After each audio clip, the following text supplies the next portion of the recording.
సంవత్సరం మరి 2023 అన్నావు, అది పోయింది. సోనియా గాంధీ గారి బర్త్డే మళ్ళీ వస్తూనే ఉన్నది, ఇంకో వారం రోజుల్లో 10 రోజుల్లో. ఇంతవరకు ఏమైంది రుణమాఫీ అంటే సమాధానం లేదు. అదొకటే కాదు, ఒక సోనియా గాంధీ గారిని మోసం చేయలేదు, రాష్ట్రంలో 70 లక్షల మంది రైతులనే మోసం చేయలేదు. మొత్తం ఏ దేవుడు కనబడతా ఆ దేవుడి మీద ఒట్టు. యాదగిరి గుట్టకు పోయిండు, యాదాద్రి లక్ష్మీనరసింహస్వామి మీద ఒట్టన్నాడు. వేములవాడ పోయిండు, రాజరాజేశ్వర స్వామి మీద ఒట్టన్నాడు. భద్రాచలం పోయినాడు, సీతారామస్వామి మీద ఒట్టన్నాడు. అలంపూర్ పోయినాడు, జోగులాంబ తల్లి మీద ఒట్టన్నాడు. ఇక్కడ హైదరాబాద్కి వచ్చి జూబ్లీహిల్స్ పెద్దమ్మ మీద ఒట్టన్నాడు. నిన్ననే దేవుళ్ళందరూ మీటింగ్ పెట్టుకున్నారంట. వీడెక్కడ దొరికిండ్రా నాయన, మనకు ఏడ కనబడితే ఆడ ఒట్లేస్తున్నాడు, ఈడెక్కడ దొరికినాడు నాయన.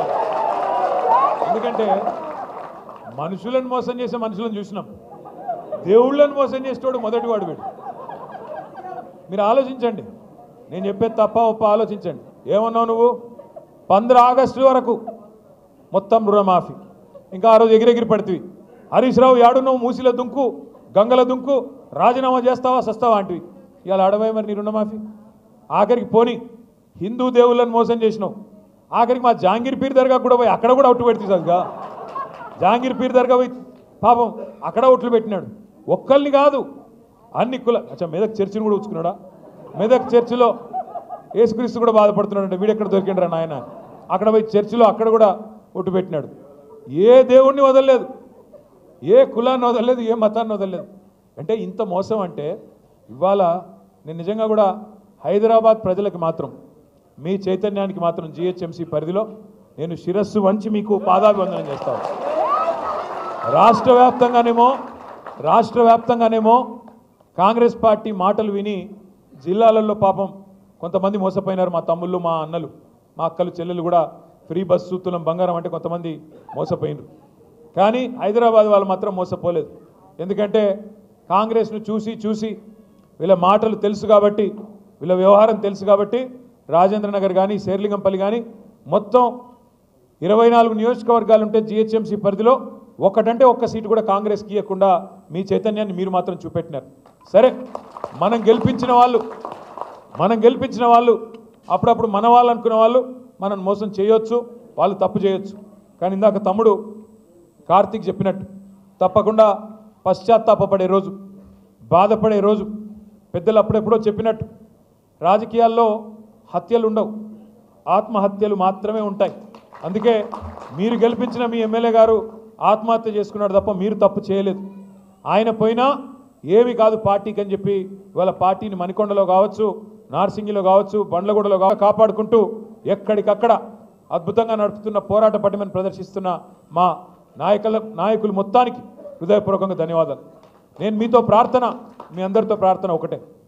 నిజంగా కూడా గవర్నమెంట్లో ఉన్నప్పుడు ప్రజలకు సేవ చేసే భాగ్యం ఉంటుంది, ప్రజలని సంక్షేమ కార్యక్రమాల ద్వారా, అభివృద్ధి కార్యక్రమాల ద్వారా చేరుకునే అవకాశం ఉంటుంది. కానీ ప్రతిపక్షంలో ఉన్నప్పుడు నిజంగా ప్రజల పక్షాన కొట్లాడి ప్రజల గుండెల్లో శాశ్వతంగా స్థానం సంపాదించుకునే ఒక అరుదైన అవకాశం ఉంటుంది. ఇవాళ అవకాశం మా తమ్ముడు కార్తీక్ రెడ్డి గారికి వచ్చిందనే మాట నేను మీకు విజ్ఞప్తి చేస్తా ఉన్నాను. మీరు ఎంత గట్టిగా ప్రజల్లోకి పోతే చాలా సంతోషంగా ఉంది, చాలా సంతోషంగా ఉంది. మధ్యకాలంలో ఒక్కసారి కాదు కార్తీక్ రెడ్డి గారు నాకు ప్రత్యేకంగా ఫోన్ చేసి, అన్న హైదర్ షా కోట్లో, హైదర్గూడలో చాలామంది మనవాళ్ళు ఈ మూసీ వల్ల బాధపడుతున్న వాళ్ళు, మూసీ ప్రాజెక్ట్ అని ముఖ్యమంత్రి ఏదైతే ఢిల్లీకి మూటలు పంపేదానికి రంగం సిద్ధం చేస్తూ ఉన్నాడో దీనివల్ల బాధపడుతున్న వాళ్ళు ఉన్నారు.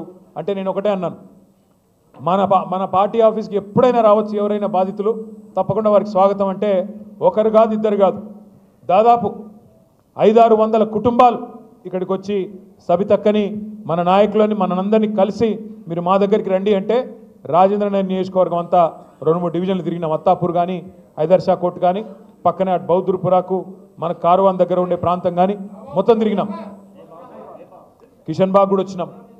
అక్కడ పోతే హిందూ లేదు, ముస్లిం లేదు, ఏమీ లేదు, బుర్కా కప్పుకున్న మా ఆడబిడ్డలు ఉన్నారు. వాళ్ళు వచ్చి అంటున్నారు, హమ్కో సబ్ పతా చల్ గయా సాబ్, మాకు ఎవడు మా దోస్తు ఎవడు దుష్మన్ అర్థమైంది, మా కష్టంలో ఎవడున్నాడో మాకు అర్థమైంది. 40-50 ఏళ్ళకేంచి ఇక్కడ ఇల్లు కట్టుకొని ఉంటున్నాం. ఇలా మమ్మలను అక్రమణదారులు అంటున్నారు, కబ్జాకోర్లని ముద్రేస్తున్నది ప్రభుత్వం. రిజిస్ట్రేషన్లు అయినాయి, ప్రభుత్వమే రిజిస్ట్రేషన్ చేసింది, పైసలు కట్టించుకున్నది, పర్మిషన్లు ఇచ్చింది, పైసలు కట్టించుకున్నది, ట్యాక్సులు కడుతున్నాం, ప్రతి సంవత్సరం గర్పట్టి కడుతున్నాం, హౌస్ ట్యాక్స్ ప్రాపర్టీ ట్యాక్స్ కడుతున్నాం, నల్ల బిల్లు కడుతున్నాం, కరెంటు బిల్లు కడుతున్నాం, అన్ని కడుతున్నాం. అన్ని గట్టంగా ఇయ్యాల మమ్మల్ని దొంగలు, కబ్జాకోరులు, ఆక్రమణదారులు అని చెప్పి బద్నాం పెడుతున్నారన్నా. ఒక్కొక్క ఇల్లు విలువ 2 కోట్లు 3 కోట్లు ఉంటుంది. ఎందుకంటే హైదరాబాద్లో 60 గజాలు 50 గజాలు ఉన్నా ఇక్కడ బంగారం లాంటి భూమి, ఇక్కడ బంగారం లాంటి మరి మట్టి, అట్లాంటిది ఇవాళ అది ఇడిచిపెట్టి అది కూలగొడతాం. నువ్వు బయలుదేరి ఎక్కడనో కేసీఆర్ గారు కట్టించి వీళ్ళకి అప్పచెప్పిన డబల్ బెడ్రూమ్ నీకు ఇస్తాం అని చెప్పి అత్త సొమ్ము అల్లుడు దానం చేసినట్టు ఇవాళ కేసీఆర్ కట్టించిన డబుల్ బెడ్రూమ్లకు పంపు